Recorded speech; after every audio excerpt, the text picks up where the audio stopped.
Hello everyone and welcome back with a new lecture.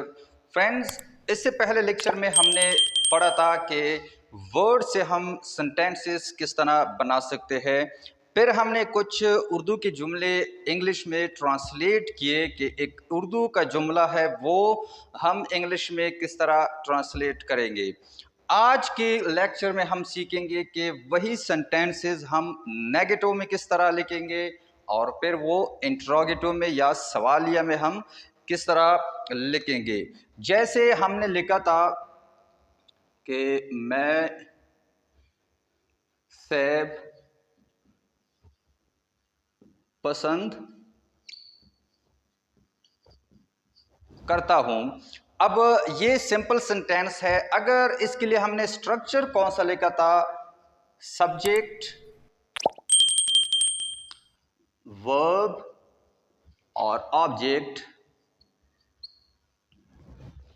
अगर हमने ये कहना हो कि मैं सेब मुझे पसंद नहीं है या मैं सेब को पसंद नहीं करता, तो यह मैं नहीं करता, मैं सेब पसंद नहीं करता हूँ, मुझे सेब पसंद नहीं है। तो यह फिर हम क्या करेंगे, डू लगाएंगे, उसके बाद हम नॉट लगाएंगे।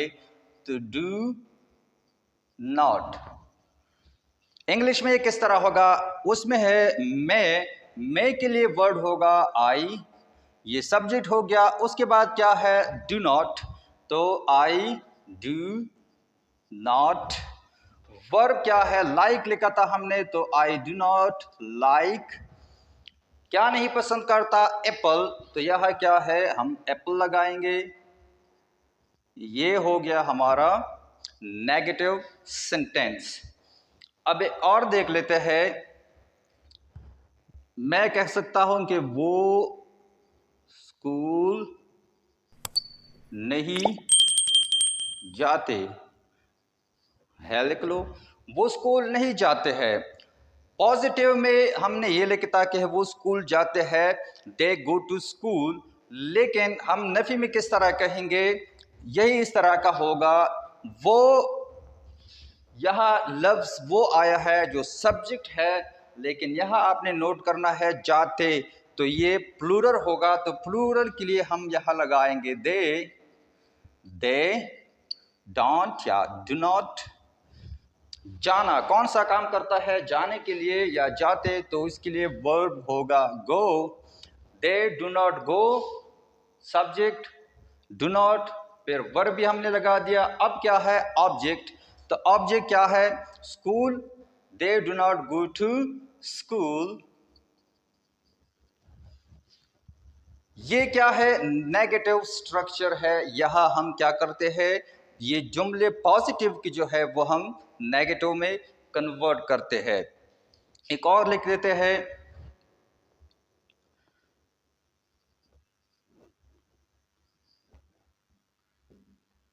वो चाय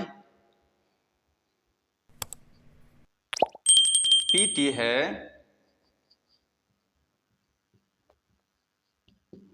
वो चाय पीती है। अब यह क्या है, वो आया है लेकिन सिंगुलर है। तो कीप इन माइंड कि जब सिंगुलर सब्जेक्ट जो है ये सिंगुलर हो या प्रोनाउन सिंगुलर हो, तो यह आप डू फिर नहीं लगाएंगे, फिर आपने डज लगाना है, डजंट या डज नॉट। तो वो चाय नहीं पीती है, इसकी इंग्लिश होगी शी डज नॉट। चाय पीने के लिए हम वर्ड इस्तेमाल करते हैं take tea, she doesn't take T.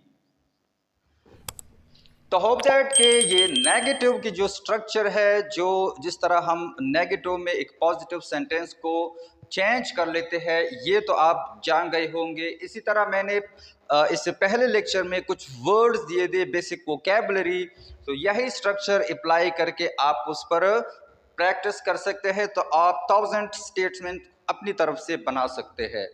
अब इंट्रोगेटिव की बारी है। इंट्रोगेटिव हम कर लेते हैं, इसकी ज़रा स्क्रीनशॉट ले लेना ताकि आपको आसानी होगी। अब मैं कहता हूँ कि वो चाय पीती है, वो चाय नहीं पीती है, ये हमने किया। अगर मैं ये कहूँ कि क्या वो चाय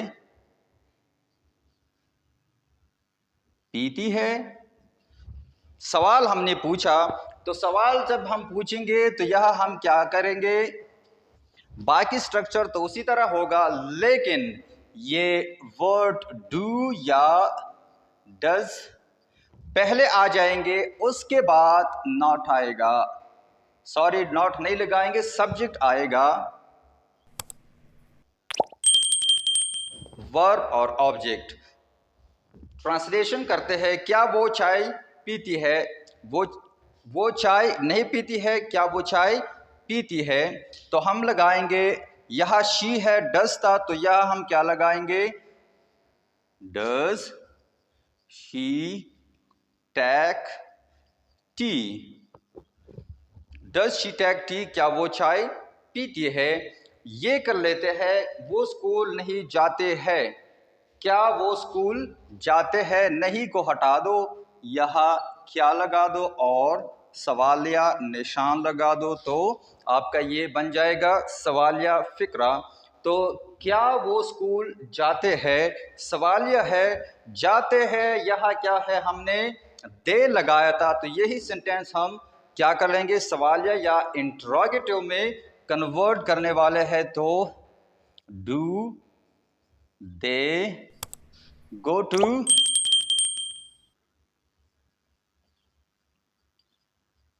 स्कूल, और सवालिया निशान या साइन ऑफ इंट्रोगेशन। तो आज के लेक्चर में हमने क्या सीखा कि सेंटेंसेस हम नेगेटिव और इंट्रोगेटिव के किस तरह ट्रांसलेट करेंगे उर्दू टू इंग्लिश। उसके लिए हमने स्ट्रक्चर लेके, ये तो सवालिया का स्ट्रक्चर था और इससे पहले हमने नेगेटिव की स्ट्रक्चर बनाई थी। तो होप दैट कि आपको ये तो समझ आ गया होगा कि नेगेटिव और इंट्रोगेटिव स्ट्रक्चर किस तरह होते हैं और हम एक सेंटेंस किस तरह उर्दू से इंग्लिश में फिर ट्रांसलेट करते हैं, कौन कौन सी चीज़ों का हमें ख्याल रखना होता है। तो की प्रैक्टिस ज़रूरी है, प्रैक्टिस किया करें। जो वर्ड्स मैंने वोकैबुलरी दी थी वो आपने इस्तेमाल करने हैं और ये इस तरह के सेंटेंसेस आपने बनाने हैं। नेक्स्ट क्लास में मैं आपको और कुछ बेसिक वोकैबुलरी लिखूंगा, क्योंकि वो बहुत ज़रूरी होते हैं किसी भी लैंग्वेज को सीखने के लिए। वोकैबुलरी का आना बहुत ज़रूरी है, तभी आप एक लैंग्वेज जो है आप आसानी से सीख पा सकते हैं।